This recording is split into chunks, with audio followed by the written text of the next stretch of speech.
그렇게 되는데 여기 이 자리에 계신 여러분들께 특히 감사의 말씀을 드립니다.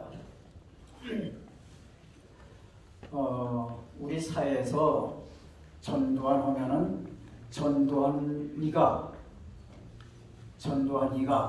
뭐 이게 끝이에요. 전두환 대통령이라고 부르는 사람 없습니다.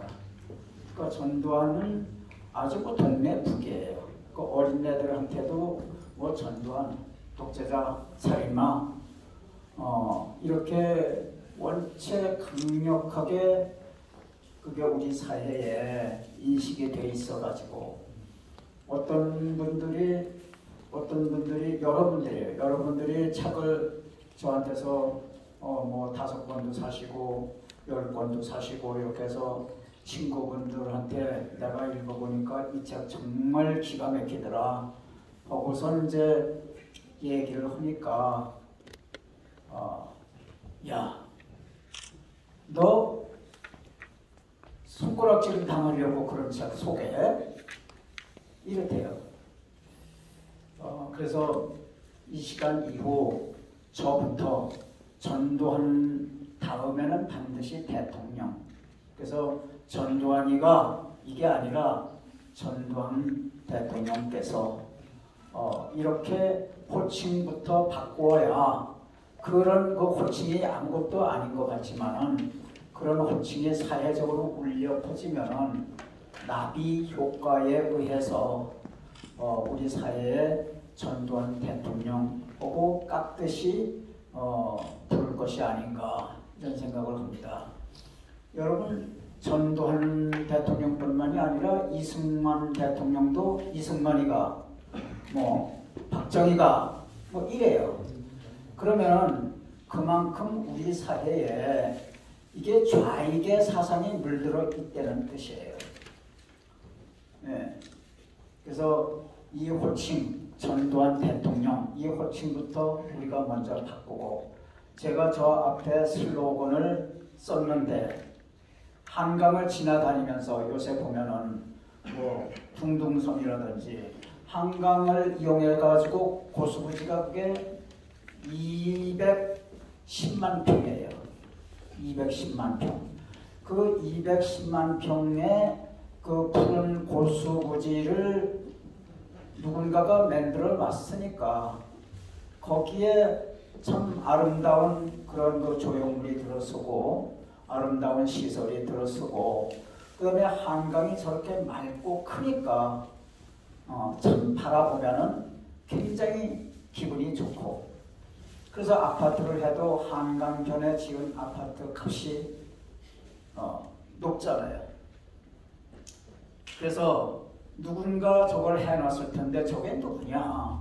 그거 아는 사람이 없어요. 그래서 한강을 이렇게 요새 한강 다리를 이렇게 건설을 많이 해요. 한강에 다리들이 교량들이 많이 증축이 되고 있는데 그 다리들을 보면은 그 다리들의 모양이 이 시대의 문화를 반영을 하듯 굉장히 점점 아름다워져 가요. 그러면은 저 고수부지와 저 푸른 강물을 누군가가 저렇게 만들어 놨기 때문에 그 위에 이것저것 우리가 예술적 가치가 있는 뭐 실용적 가치가 있습니다만은 예술적 가치가 있는 아름다운 그러한 그 문화의 앙상블이 나날이 갈수록 아름답게 설치되고 있는 거예요. 그래서 한강을 바라보면서 무심코 가실 것이 아니라 저 한강을 저렇게 만들어 놓은 전두환 대통령을 그리워하라.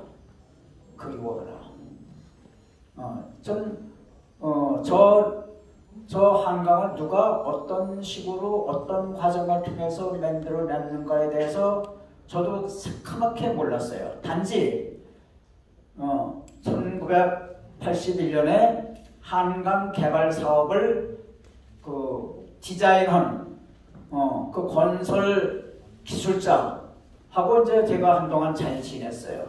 그 사람한테서 이건 굉장한 사업이라고 하는 그러한 그 자랑을 많이 들었어요.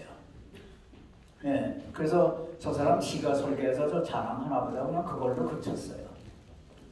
근데 이번에 제가 이 5.18을 21년 동안 연구를 하고 그 다음번에 5.18 이코를 전도한 5.18 이코를 전도한 대통령 이렇게 되니까 이거 같은 현상인데 저는 이쪽 한 측면에서만 5.18을 얘기를 했는데 이제는 이 전도한 측면에서 이게 5.18을 얘기를 해야 되겠다.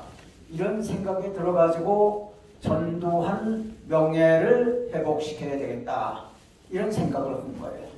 그래서 전도한 명예를 회복시키려고 하면 무슨 뭐 조직이 있어야 되지 않느냐. 뭐 포멀하는 조직이든 인포멀한 조직이든 조직이 형성이 돼야 될 것이 아니냐. 그래서 전 클럽을 만들겠다고 하는 그러한 그 공지를 별로 그렇게 뭐 사람들 많이 오지는 않지만은 그래도 2000년부터 22년 동안 제가 운영해온 개인 홈페이지 시스템 클럽에다가 이제 제가 공시를 하고 그 다음에 달마다 제가 200페이지 내에 월간지를 쓰고 있어요.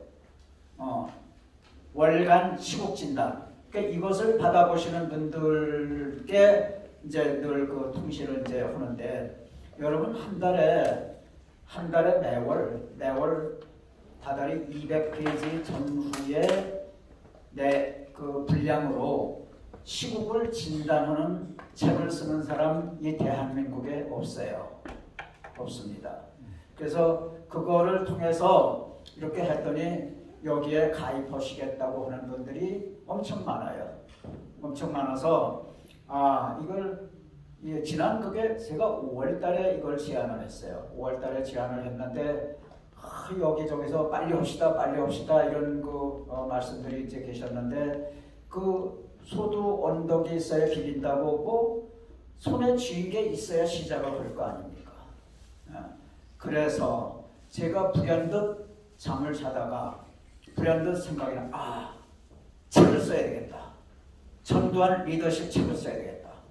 그래가지고 비리 꽂혀가지고 8월 5일날 시작을 해서 한 달 만에 탈고를 하고 그 다음에 이제 뭐 인쇄하고 뭐 편집하고 이런 과정을 통해서 9월 30일날 이 책이 나오게 된 거예요. 이 책을 읽으신 분들은 첫째가 느낌이 속았다. 그 다음에 전두환이 이런 분인 줄 정말 몰랐다. 이렇게 엄청난 일을 할 수 있느냐.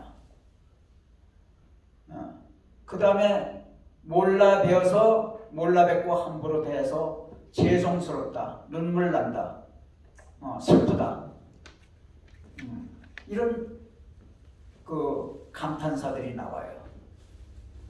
그러면 그 아주 재래식 시장에서 이게 뭐 선식도 팔고 뭐 이런 그 아주머니가 책을 읽을 것 같지 않은 아주머니가 그 책을 어떻게 읽었는데 자기는 생전에 처음으로 책을 읽어봤대요. 책을 안 읽는데. 근데 이걸 이제 읽고서는 이걸 놓지를 못하고 너무나 이게 박진감이 있고 슬프고 그 다음에 또 재미있고 그래가지고 그 책을 한 번에 다 읽었대요. 읽고서는 너무 속았다. 죄송해서 어떻게 내가 지은 죄를 어떻게 갚아 이런 반응들을 하세요. 그래서 지난 뭐 요새는 뭐 3권 사신 분, 5권 사신 분 이런 분들이 그걸 읽으시고는 야 이거 제가 여러 권 또 더 사겠습니다. 이런 분들이 점점 더 많이 생겨나요. 그래서 이것이야말로 나비 효과를 소위 구전 입소문으로 해가지고 전국에 이게 확산이 돼야 될 것이 아니냐. 그런데 지금 교보문고에서는 하루에 50권, 100권 이렇게 해가지고 이게 경제 분야, 경제사회 분야에 5위까지 올라가더니 그 이후로는 지금 한 보름째 단 한 권도 주문이 없어. 교보문고. 그럼 이게 무슨 얘기냐? 전두환이 훌륭하게 되면은 5.18이 망하고 민주화가 망해. 네. 그러니까 저 사람들이 이게 죽겠는 거야. 그전에는 제가 책을 쓰면은 벌써 2회에 걸쳐서 책을 2번에 걸쳐서 광주 법원이 갔다가 그냥 2차 팔지 마라. 가처분 신청을 했어요. 근데 이거는 뭐 5.18에 대해서 그렇게 한 것도 아니고 그 전두환의 진실을 밝힌 거니까 그렇게 할 수는 없으니까 이제 제일 많이 팔리는 책방 교보문고에 또 저희는 교보문고밖에 상대를 안 해요. 그러면 인터넷 서점이 예스24하고 그 다음에 알라딘. 근데 오늘 알라딘하고 예스24는 몇십 권씩 주문이 있었어. 교보만 없어. 예. 그래서 이러한 방해를 우리가 무릅쓰려고 하면은 이걸 이제 이 방해를 물리치려고 하면은 우리가 구전으로 그러니까 여기에 계신 분들은 정말로 제 책에 감동하셔서 오신 분들로 제 생각이 되는데 그런 여기 오신 분들이 모두가 서점이 되시는 거예요. 서점이 되셔가지고 광고까지 하시고 이 입광고라고 하는 것이 제일 무섭습니다. 입소문이라고 하는 것이. 그래서 빨갱이들은 뭐 책 한 권 뭐 책 같지도 않은 거 써놨는데 뭐 하면은 뭐 이해찬이 책이 요새 무슨 뭐 몇십만 권 나간다며. 네? 그러면 뭐 써놓은 책에 그게 무슨 그 사람이 쌓은 내공이 있어. 뭐 내공이 있어야 뭐 글이 좋은 게 나오죠. 네. 그래서 오늘은 이 모임을 빨리는 가져야 되겠는데 그래서 우선은 이 전두환 리더십 책을 빨리 써야 되겠다. 그래서 처음에는 저희 동네 뭐 이렇게 그 국수집이 이제 있는데 그런 데서 이제 처음에 이제 모임을 가질까 이런 생각을 했는데 거기에서 갖는 모임 대신에 오늘 이 장소를 채택을 한 겁니다. 그래서 여기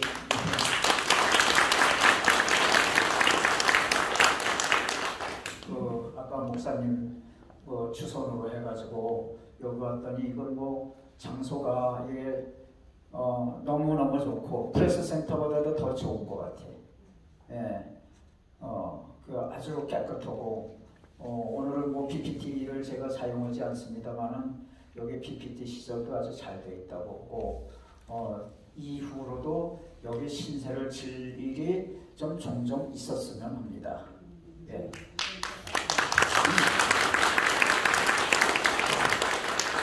이 책을 읽으신 분들은 다들 이제 알고 계시겠지만은 책을 한 번 읽어가지고는 남들한테 이게 설교가 안 돼요. 적어도 2번 정도는 읽어야 이게 남들한테 설교를 할 수 있습니다. 그래서 자기가 읽어서 자기 걸로 만드는 다음에 남한테 힘있게 얘기를 해야 남들한테도 호소력이 생기는 거예요. 야, 그거 잘 됐으니까 그냥 읽어봐. 뭐 예를 들면 뭐 이런 거야. 뭐 이렇게 해가지고는 안 된다. 그러니까는 여기 계신 분들이 성경책을 읽으시듯이 한 2번 이상은 읽으시고 좋은 뜻으로 얘기를 하면은 사회를 계몽시킨다. 예. 그래서 계몽자가 되어주시기를 이제 간절히 바랍니다. 전두환 대통령이 여기 읽어보시면은 업적이 엄청납니다. 한마디로 업적이 엄청난데 그럼 그 업적이 근 8년 동안 7년 7개월 동안 이렇게 업적인데 그 업적이 제가 평가해 볼 때는 이승만 대통령이 10년 했나요? 박정희 대통령이 18년 하셨나요? 전두환 대통령이 7년 7개월.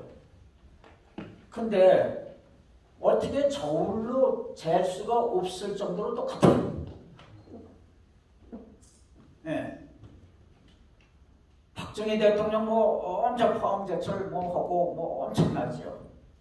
그 포항제철에 지지 않는 그런 리더십이 뭐냐 하면은 한국형 원자로 만들어낸 거. 또 IT, 반도체, 전화기, 전화기.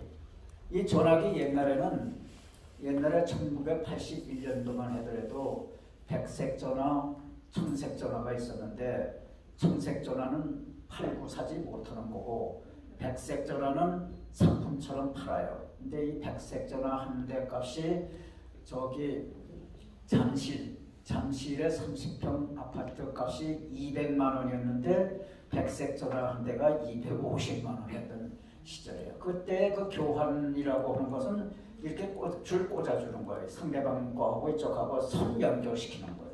그거 가지고 뭐 얼마 뭐 꽂아요. 그러니까 그렇게 비싼 거예요. 그 신분, 전화기 한 대가 그게 신분이에요. 신분. 그런 것을 전자식 교환기로 이제 봐봐야 오명 그 6418기 오명이라고 하는 또 다른 천재가 있었는데 야 오명 그 전자식 교환기가 있다는데 그게 뭐야? 그거 이렇게 워키토키 이렇게 즉시 이거 누르기만 하면 다 개인마다 그거 있는 거하고 똑같습니다. 그래? 그거 해봐. 근데 그게 어렵습니다. 뭐? 이 전자에서 제일 잘 나가는 기업이 어디야? 그 동양정밀입니다. 그래? 그 동양정밀 80명 다 모고 그 다음에 공무원들 중에서 전문가들 기술자들 다 모고 여기저기 다른 기업에서 기술자들 모아가지고 합숙. 여러분 이런 대통령 보셨어요? 그 합숙시켜가지고 그걸 만든 거예요. 그 모든 공무원들이 야 전자식 교환기 그거 웃긴다. 그거 만들 돈이 있으면은 그거 다들 만들다가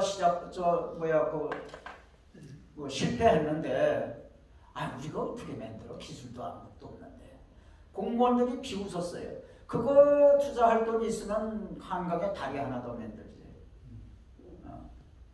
그 합숙시켜가지고 됐어요. 그래가지고 전화기가 이제 일반화된 이제 다를 돌아갈 거예요. 그 전화기 값이 뭐 값도 없잖아요. 이렇게 이게 뭐예요? 전화기 모든 국민이 전화기를 갖는다고 하는 것이 이게 얼마나 홍복입니까? 얼마나 이게 복지냐고. 네? 그러니까 이게 전화기라고 하는 것이 우리나라의 그 전자에 대한 그 사회 인식이 없었는데 이분이 야 이게 전화기라는 게 말이야 전화 선로라고 하는 것이 이게 뭐 목소리로만 뭐 전화하고 뭐 이렇게 하는 것이 아니라 이게 데이터 전송이 되는 거야. 이게 거기에 착안을 한 거예요. 데이터 전송. 그래서 IT의 그 반도체는 일본하고 미국에서밖에 만들지 못했는데 삼성 지금의 이건희 아버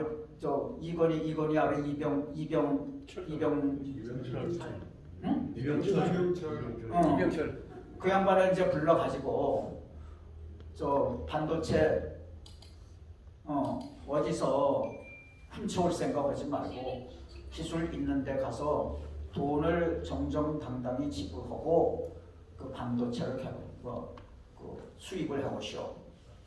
이렇게 했는데 이병철 회장이 성공을 한 거예요. 64 KD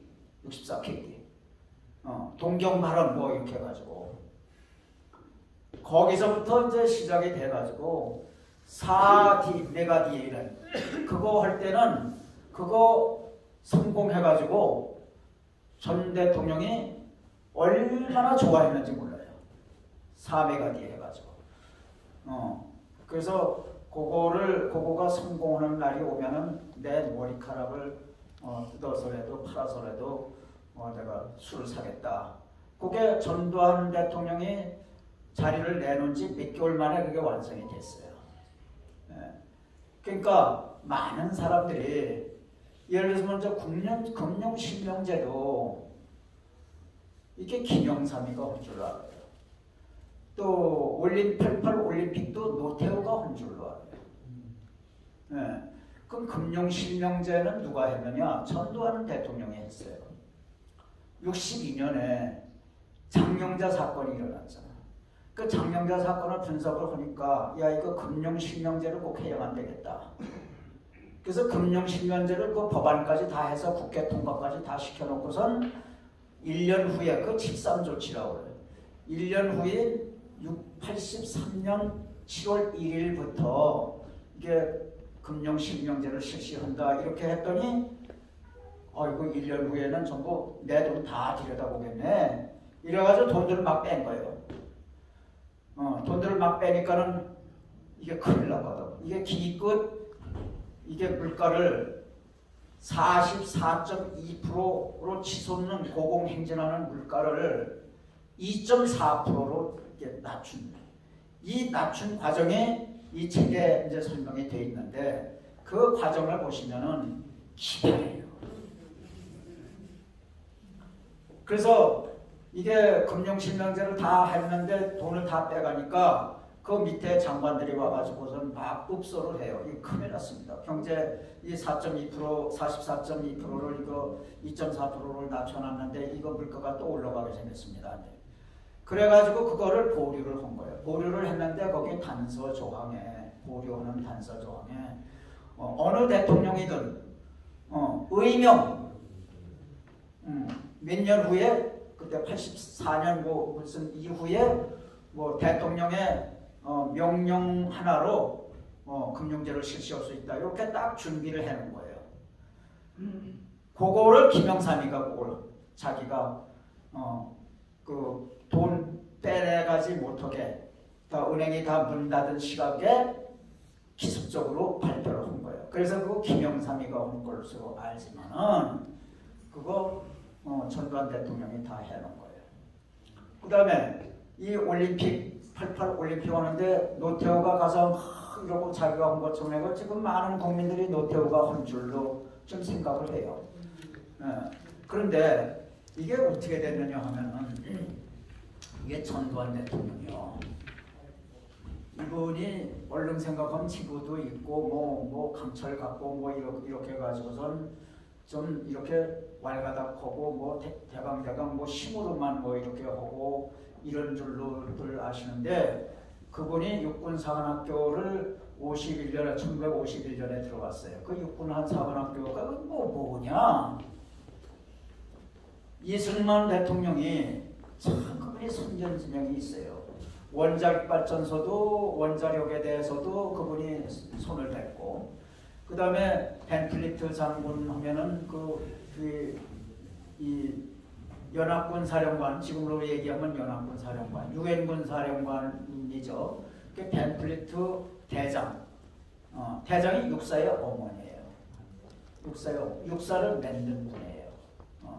그래서 이승만 대통령이 1951년에 벤틀리트 장군한테 아주 간청하기를 우리가 지금 전쟁 중이고 젊은이가 당장 전선에 많이 필요하지만은 이렇게 모든 젊은이들을 전선에 투입을 해가지고서는 앞으로 대한민국의 장래가 곱지 않느냐.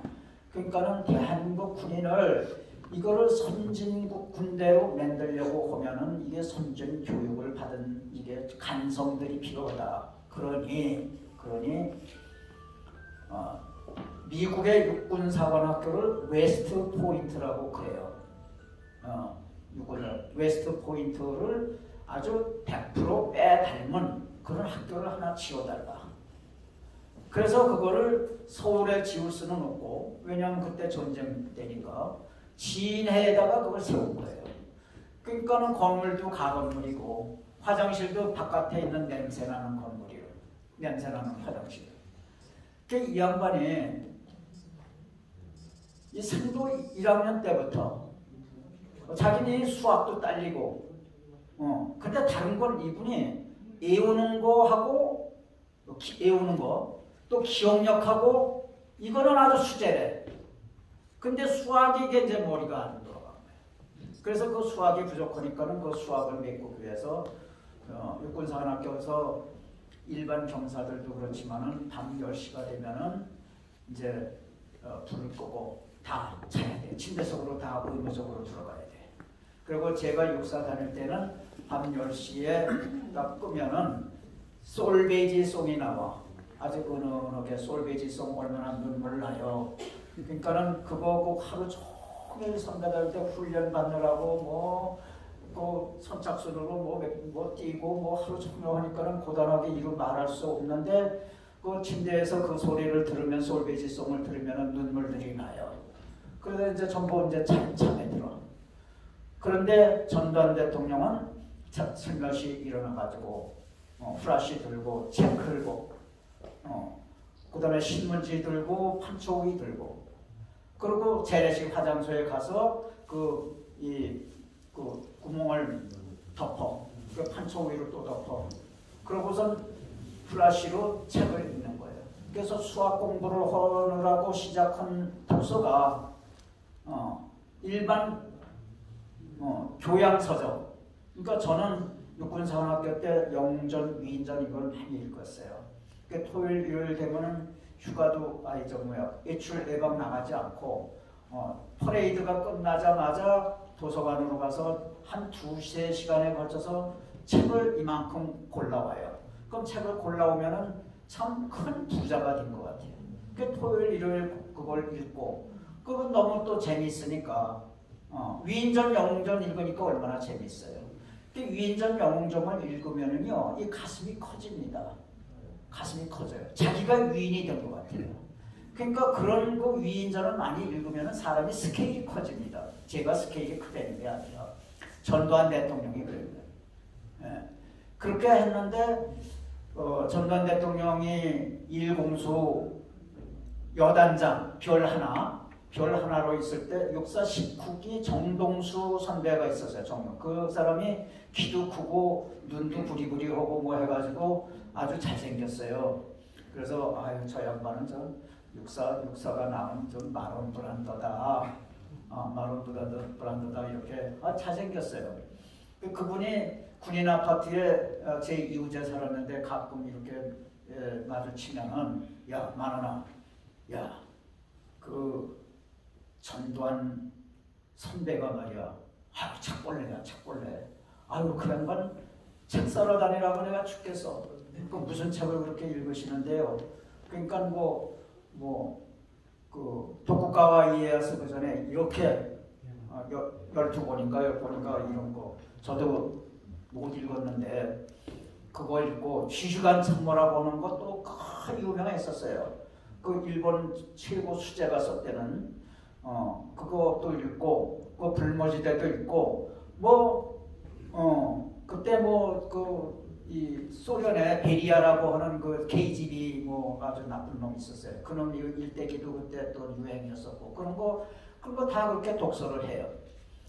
그 다음에 중령 때는 지금은 30경비단으로 이렇게 됐지만 그때는 그 단이 아니라 여단 쪽 정도가 아니라 대대였었어요. 그 대대장을 하는데 그 청와대 사무실을 이렇게 한방 다니면서 커피 좀 한 잔 주십시오. 그리고 이 방에서는 무슨 일을 합니까? 이렇게 묻고 다니는 거예요. 그러니까 국가 경영에 대해서 이 양반이 뭘 알고 싶어 온 거예요. 어디 이런 사람이 어디 있어 중령 때. 그 다음에 이제 보안사령관이 됐어. 보안사령관이 됐는데 그때 보안사령관은 대통령한테 아무도 배석하지 않고 단독으로 직접 보고를 한 거예요. 혼자 독대를 해서 보고를 독대. 그런데 자기가 모든 그 보고 내용에 대해서는 자기가 다 소화가 되고 이해가 돼가지고 자기가 그 내용을 소화를 해서 소화된 것을 대통령한테 브리핑을 해 드릴 수가 있는데 경제에 대해서는 자기가 소화가 안 된 거야. 그 소화가 안 된 거를 얘기하려니까 이게 답답한 거예요. 자신감이 없고. 그래서 이제 뭐 김재익이라든지 무슨 경제 그 김재익 말고도 한 사람한테만 경제 학습을 받으면은 이게 편식이 되니까 그 편식을 하지 않기 위해서 여러 이 시각을 가진 여러 가지 시각을 가진 그러한 전문가, 그 다음에 교수, 또 공무원 이런 사람들을 다 이렇게 연결해가지고 아침마다 독대에서 학습을 하는 거예요. 얼마든지 질문하고. 그러니까 이 양반이 경제는 이게 도사야, 도사. 그러면 전두환 대통령이 이제 집권을 해서 1980년 집권을 했는데 그때 당시는 삼고 시대, 삼고. 그 삼고가 이제 뭐냐 하면은 물가가 44.2%에다가 석유 유가 오르는 데다가 그 다음에 세계적으로 이게 은행 금리가 높은 거예요. 그 지금하고 똑같은 거예요. 이 책을 아마 그 윤 대통령이 읽으면은 상당히 도움이 될 거예요. 네. 그래서 이거를 그걸 해결의 실마리가 어디 있느냐? 물가입니다. 물가. 그 물가는 뭐가 선도를 하느냐? 물가는 쌀값이 선도를 합니다. 그래? 그런 말이야. 사람들 보고 물가 내리겠다 이래도 대통령이 아무리 얘기해도 네 말을 어떻게 믿어? 사람들이 이러고 물가가 오르면은 그게 사재기 하는 게 돈 버는 방법이야. 사재기 하는 게. 물가가 오르니까 내리면 뭐 이렇게 오르는데 거기다가 투자하지 누가 뭐 아파트 그런 데다가 뭐 투자를 해요. 그러니까는 쌀을 막 사재기 하고 이러니까는 이분이 그 쌀을 잔뜩 실어가지고 여러 차에다가 쌀을 실어가지고 양곡 수매 차량, 양곡 수송 차량, 양곡 수송 이렇게 크게 써가지고 서울 시내 이쪽에도 돌리고 저쪽에도 돌리고 이렇게 막 도니까는 국민들이 야 진짜 이거 그 양곡이 진짜 많이 보여. 눈으로 봐야 되는 거 아니에요. 이런 심리전까지 써가면서 그다음에 여기 조금 기술적인 것은 모든 물가, 모든 공무원 봉급 동결하고 모든 정부 예산 동결하고 또 정부 예산을 전략하기 위해서 어떤 미국의 제도를 도입을 하고 이런 것들이 여기 이제 전부 소개되어 있습니다. 책 속에. 그러니까 아주 쉽게 왜냐하면은 이게 학교에서 공부를 해도요. 이게 선생이 아주 그 분야에서 아주 그냥 매우 잘 알고 아주 깬 사람한테서 얘기를 들면은 한 20분이면은 개념이 탁 파악이 되는데 개념이 파악되지 않은 선생이 와가지고 하면은 1시간 내내 머리를 뺑뺑이 돌리는 거예요. 그러니까는 이때 그 김재익이라든지 이런 사람들이 각하에게 물가를 잡아야 됩니다. 물가를. 거기까지는 얘기를 해. 다 얘기를 해. 다. 근데 어떻게 하면은 물가를 잡느냐에 대해서는 오로지 전두환 대통령의 아이디어예요. 그럼 여러분 이승만 대통령은요. 이승만 대통령은 정치학자예요. 정치학자, 철학자. 그러니까 이게 수리 개념 이런 게 없는 거예요. 그리고 이승만 대통령은 일본을 굉장히 증오해요. 그러니까 일본 기술, 일본 자본 이런 건 생각도 안 돼. 그러면 이 해방이 됐는데 미군정이 실시한 이 조사에 의하면은 한국 당대의 조선 사람의 72%가 공산주의 사상을 가진 거예요. 그러니까 이런 공산주의 사상을 가졌는데 그것이 어떻게 그렇게 많이 공산화가 됐느냐 하면은 이게 1919년 소련에서 볼셰비키 혁명이 일어나고 그 2년 후인 1919년에 코민테른 국제공산당을 만들었잖아요. 그래서 국제공산당을 만들어가지고 전 세계에 이게 선전선동하기를 모든 세계인들은, 세계 노동자, 농민, 무산 계급들은 국경을 초월해서 이런 그 소련의 이런 이상적인 아이디어에 동참하라. 뭐 이렇게 가지고 뭐 한다는 사람들, 한다는 지식자들, 배우들 뭐 다 여기에 이제 동조돼 가지고 하니까는 일본에서도 그게 엄청났는데 일본의 공산주의 사상이 많이 이게 들어가고 미국에서도 1955년까지만 하더라도 극장에 이렇게 가가지고 미국 경찰이 한 사람을 개 끌어오듯이 끌어내가지고 차에다 던지고 그게 공산당. 그게 공산당이에요. 미국에서도 그 공산당 죽이느라고 아주 엄청 혼났어요. 그러니까 일본 정부도 이게 일본 내에서의 공산당, 그다음에 한국 내에서의 공산당 이런 거를 이제 그걸 이제 와해를 시키려고 하다 보니까 그러니까는 이 한국에는 언제 그 공산당이 들어왔냐면 1924년 그 안동에서 공업고등학교를 나온 김재봉이라는 친구가 그 국제코민테른에 이제 그걸 임명을 받아가지고 서울에서 조선공산당이라는 걸 세우고 조선공산당이 뭐 퍼지고 해가지고 박헌영 쪽으로 가가지고 제주 4.3에서 여수 사건에서부터 이제 줄줄이 일으키는 거 아니에요. 그런데 이게 이 빨갱이들이 지금의 빨갱이들이 왜 일본을 저렇게 증오하느냐? 그 두 가지 목적이, 두 가지 이유 때문에 그래요. 하나는 이게 일본 경찰한테 공산당이 엄청 당했거든. 일본 경찰이 막 잡아가다가. 그러니까 그래서 이제 공산당한테는 일본 경찰이 철천지 원수. 그다음에 두 번째는 이 빨갱이들은 이 김일성 종교잖아요. 그 김일성 종교는 어디서 신격화가 어디에서 나왔느냐 하면은 항일 운동에서 나온 거예요. 지가 항일 운동 했나? 가짜를 만들어가지고 신화를 만들어가지고 뭐 솔방울을 던졌더니 수류탄이 됐고 낙엽을 던졌더니 그게 배가 됐고 뭐 이런 식으로 이 설화식으로 이렇게 만들어가지고 하니까 공산주의자들은 어저께도 윤 대통령이 그랬잖아요. 공산주의자들하고는 이게 협치가 안 된다. 그러니까는 민주당하고는 협치가 안 된다는 선전포고예요. 거기다가 또 말이 조금 이제 빗나가는 거예요. 거기다가 이제 여기서 잠깐 멈추고 이제 지금 시사 얘기를 조금 이제 거기다가 이제 가지치기를 좀 할게요. 이게 저는 항상 윤 대통령에 대해서 이게 한 인격체에 두 가지 사상이 들어있다 이렇게 생각을 했거든요. 이게 경제라든지 안보라든지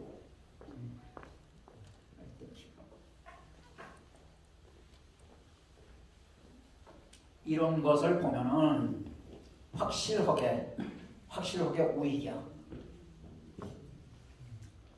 그런데 이게 이 대한민국을 이지용으로 만든 김대중을 막 사모하고 존경하고 5.18에 가서 막 절을 하고 그것도 한두 번이 아니고 이게 뭐 도대체 뭐야? 이게 한쪽은 빨갛고 한쪽은 파랗고 이게 두 개, 그러니까는 이게 기형아라, 기형아. 한 물건에 두 개 사상이. 그래서 이게 이쪽으로 가느냐. 아니, 한 몸에 머리가 둘 달린 그 기형아가 나보세요. 이 애는 이게 이쪽으로 가자고, 이 애는 이쪽으로 가자고, 그런 꼴이라고. 그런데 이제 제가 늘 이제 비판하기를 자기를 지지해주는 세력을 이렇게 경시하는 그 리더가 세상에 어디 있느냐? 이 사람 정신이 있느냐 없느냐? 아니 지금 좌익은 죽었다 깨나도 윤석열 죽여야 돼. 좌익은. 그러면은 윤석열을 지지해주는 춤은 우익밖에 없는데 우익에 염장을 지르는 일들만 하잖아요. 그러니까 우익들이 지금 이게 발길을 돌리는 거예요. 그래서 세상에 미국의 대통령들은 자기 선거를 치면은 자기한테 돈을 내고 뭐 이런 사람들 전부 리스트를 해가지고 그걸 자기 세력으로 편입을 시켜가지고 항상 관리를 하는데 이 양반은 자기 지지 세력이 있는데 지지 세력을 그거를 그냥 자기를 당선시킨 지지 세력인 우익을 이건 개 닭보듯 하는 거 아니에요. 그런데 이제 그래도 다행히 엊그저께 무슨 일이 일어나는지 하나의 이변 같은 일이 일어났는데 김문수 그 독설가를 이걸 뭘 시킨 거 위원장을 시킨 거예요. 노조위원장인가 뭐 경제사회 노조 뭐 노동위원회인가 뭐 그걸 이제 시켰는데 이게 그게 어디서 그 사람이 그 혼자 발언은 아닐 거예요. 그러니까는 저 문 대통령 문재인 저놈은 아주 공산주의자고 저는 저 사람이 한 5년 동안의 지력을 생각하면 총살감이다. 이렇게 이제 극단적인 얘기를 하는데 그런 심한 얘기는 생전 들어본 적이 없거든. 예. 그러니까는 저쪽에서 그냥 야단들 치니까는 윤석열이 그 사람 뭐 생각이야. 일하는데 지장이 없어. 뭐 이렇게 도와주고. 그 다음에 그 한국당의 이게 그 비대위원장을 하는 정진석. 그 사람 참 듬직하더라고. 저놈들이 이 수경으로 모시는 김정일을 동북아의 미친 개라고. 거기에다가 플러스 또 박 대통령 묘소를 또 참배했어. 어저께, 그저께? 25일 날 참배를 했어요. 이런 거를 보면은 아하, 저 양반이 이제서야 이제 뭐 좀 감이 제대로 해가지고 이게 기영아 신분을 좀 탈피하려나 보다. 이런 그 좀 안심하는 생각이 안심이 가는 그런 대목이 아닐 수가 없습니다. 그래서 아무래면 저들이 저렇게 하면은 이제 제대로 5.18에 대해서도 이제 제대로 인식을 하고 김대중이 어떤 잡놈이었다고 하는 것도 이제 인식이 갈 것이고 그래서 그 노무현 때는 NLL을 북께 주겠다고 아주 뭐 통사장을 했잖아요. 북께 가가지고 이제 제가 그냥 대통령 하는 게 아닙니다. 제가 미군도 몰아내려고 노력을 했고 뭐 별 말을 다 했잖아요. 그게 어떻게 대한민국 대통령입니까? 예. 그래 거기까지가 이제 다이그레스 조금 이제 가지 친 거고 이제 본론으로 들어와가지고 육군사관학교라고 하면은 바차 이승만 대통령은 이제 지금도 이승만 대통령 묘소 있잖아요. 거기에 맨 처음 만든 비석은 이승만 건국 대통령 이렇게 써 있었어 묘비에. 근데 그걸 김대중이가 그걸 뽑아서 그 밑에다가 땅에 묻고 이승만 초대 대통령 이런 거예요. 초대 대통령. 네. 그래서 그 이승만 대통령의 공이라고 한 것은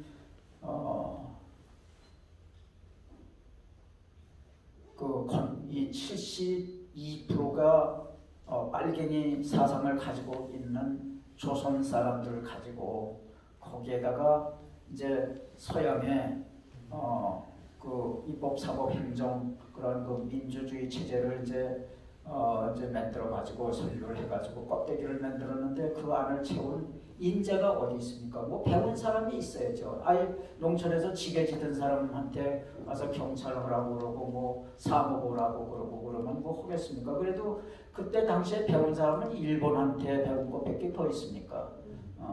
북한은 우리보다 더해요.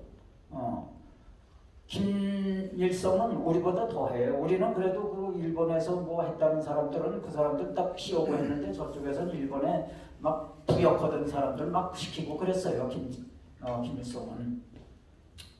그래서 그런 그 나라를 세우고 그 다음에 이 제일 그 특기할 만한 것이 육군사관학교를 만들었다는 거. 예. 그래서 그렇게 해가지고 그 육군사관학교를 나갔다고 하는 의미가 뭐냐 하면은 그때 당시에는요 이게 군에서 28살에 뭐 육군 대장을 뭐 사단장을 하고 뭐 30살 뭐 조금 넘어가지고 뭐 별넷을 달고 뭐 이럴 때 아니에요. 이럴 때인데 이 원숭이 담배 먹던 시절인데, 예. 그때 육사생들이 나와가지고 그 부정부패, 그 선배 장교들의 그 부정부패하고 싸우느라고 엄청 고생했습니다.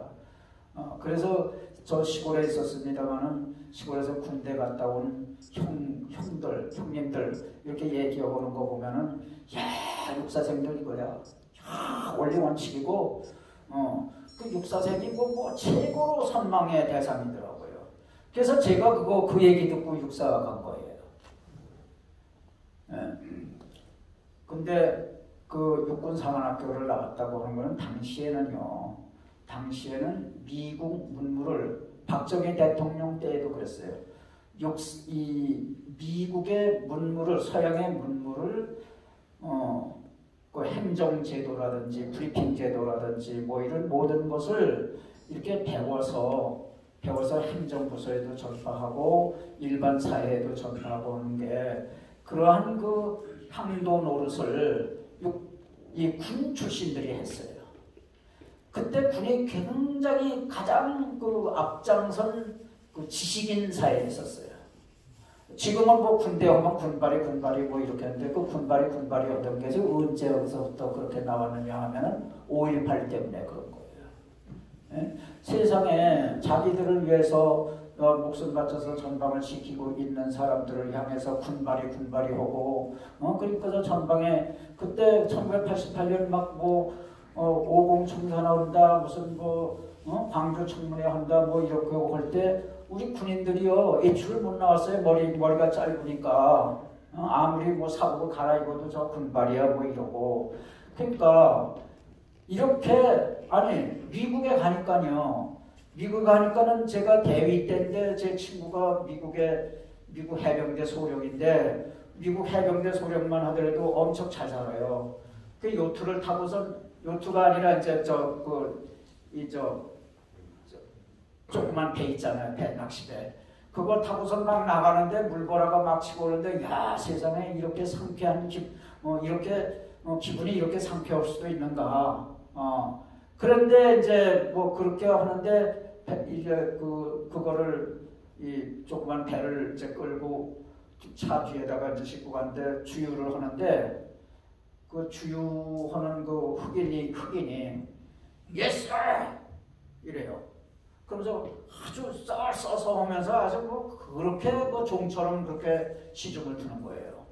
미국에서는 또 저쪽 동네 저기 산 야산이 있는데 야산 위에 지어진 미국에서는 그 산 쪽에 지어진 집이 제일 비싸요. 그 산에 지어진 저 큰 집 저거 커널하우스야. 대령 하우스다. 그 미국에서는 지금 현재까지도 대령하면은 보통 신분이 아니에요.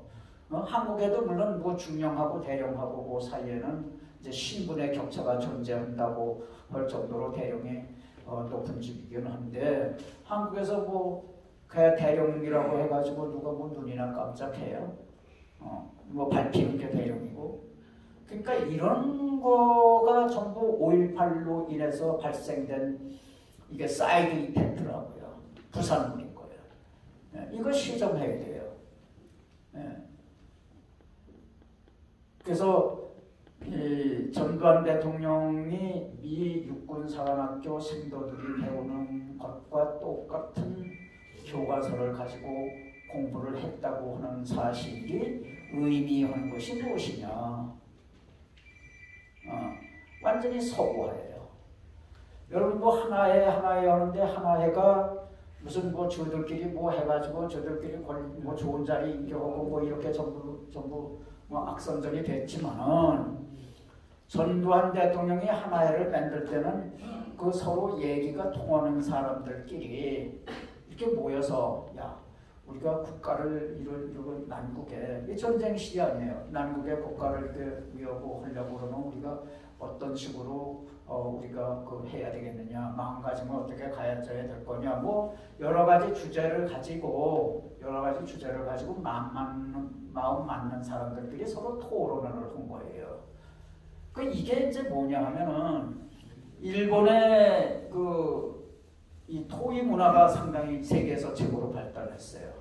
일본의 토이 문화라고 하는 것은 일본에서는 이렇게 분인적, 이렇게 전두환 대통령도 5명을 가지고 뭐 5성에다 그런데 5성이라고 하는 것은 별 5개를 지향한다 이게인데 뭐 대한민국에 5성이 어디 있어요? 4성밖에 더 있어요. 그러니까는 이제 그 정도로 우리가 훌륭하게 한번 돼보자. 이런 뜻으로 해가지고서 이제 하나가 시초가 됐는데 거기에서는 만날 주말이면 서로 어느 집에 가서 어느 집에 동기생 집에 가서 서울에 있는 동기생 집에 가서 밤 뭐 2시 3시까지도 이렇게 토론을 하고 뭐 이렇게 했다. 그러니까 토의를 하기 위한 조직으로 이제 생겨난 거예요. 그러니까는 일본에서도 이제 군인조가 생겼는데 그걸 QCC라고 해요. Quality Control Circle. 그러면 이제 그게 뭐냐 군인조인데 그것을 누가 일본의 그런 문화를 깔았느냐 하면은 그 통계학자인 가오루 이시카와 박사가 있어요. 그 사람이 그 미국이 나온 품질 이론의 대가 데밍 박사라고 있어요. 데밍 박사 세계적으로 유명해요. 그래서 일본이 원자탄으로 이게 세례를 받아가지고 미국한테 했지만 한국이 미국으로부터 원자탄 세례를 받았다고 하면은 아마 지금까지도 미국 놈들 죽일 놈들 미국 놈들 죽일 놈들 할 거예요. 그런데 일본 사람들은 한국 사람들하고 이게 문화가 다르고 이 멘탈리티가 달라요. 그러니까 잘난 미국 좀 배워보자.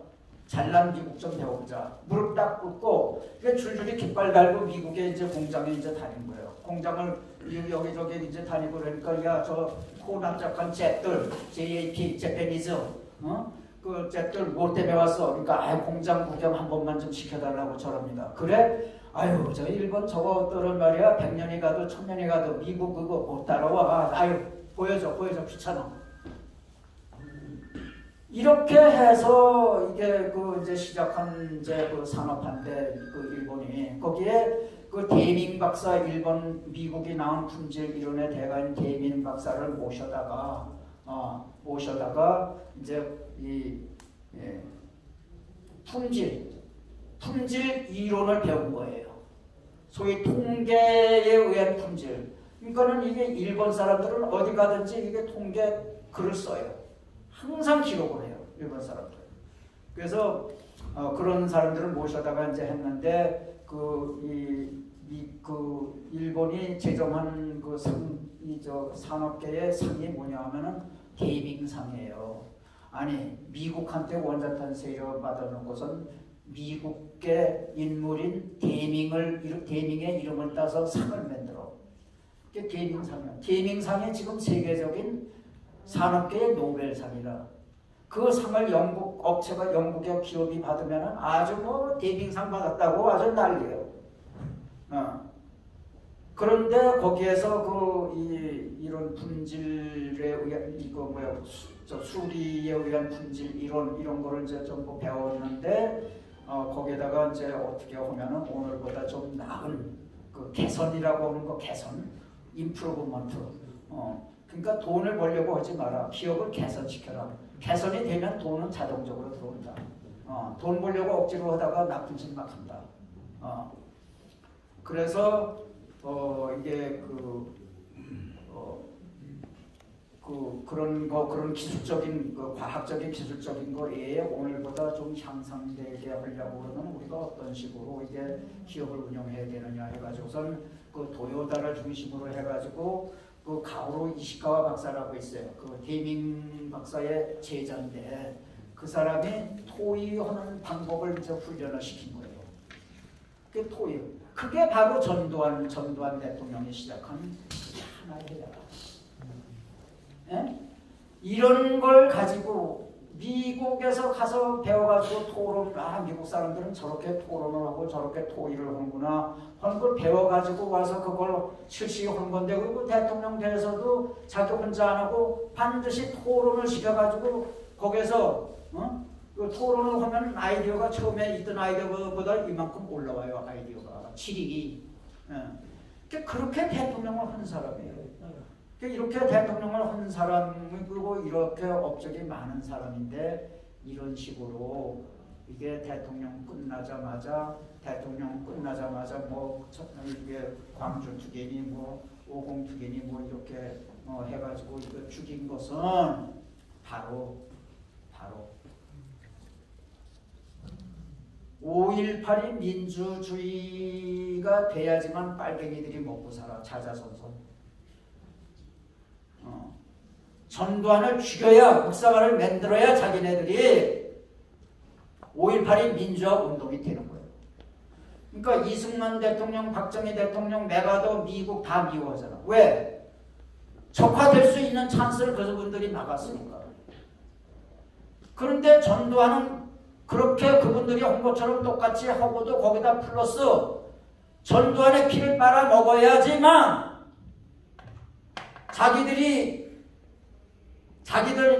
대대손손 5.18로 먹고 살기 때문이야.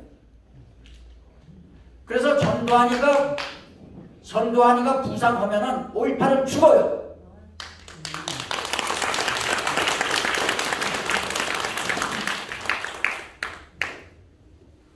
이렇게 중요한 거예요.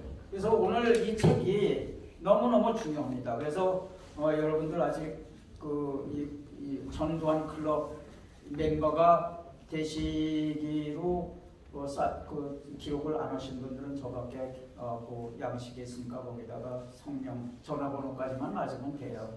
그리고 모든 것은 전화로 다 핸드폰으로 메시지를 다 가니까 그렇게 해주시고, 제가 이제 사인회를 이제 하고, 그 다음에 여기 또 여러분들이 좋아하실 분들, 미국에서 뭐 타라오 박사님도 오셨는지 모르겠는데, 그 다음에 그 전 대통령에 대해서 아주 해박한 지식을 가진 김용삼 전 그 조선일보 대기자도 편집장, 그 양반도 오시고, 변호사님들도 오시고, 또 여기 이준천 교수님도 계시고, 여기 여러분들 이제 오셔서 차례로 나오셔서 기탄 없이 여기 뭐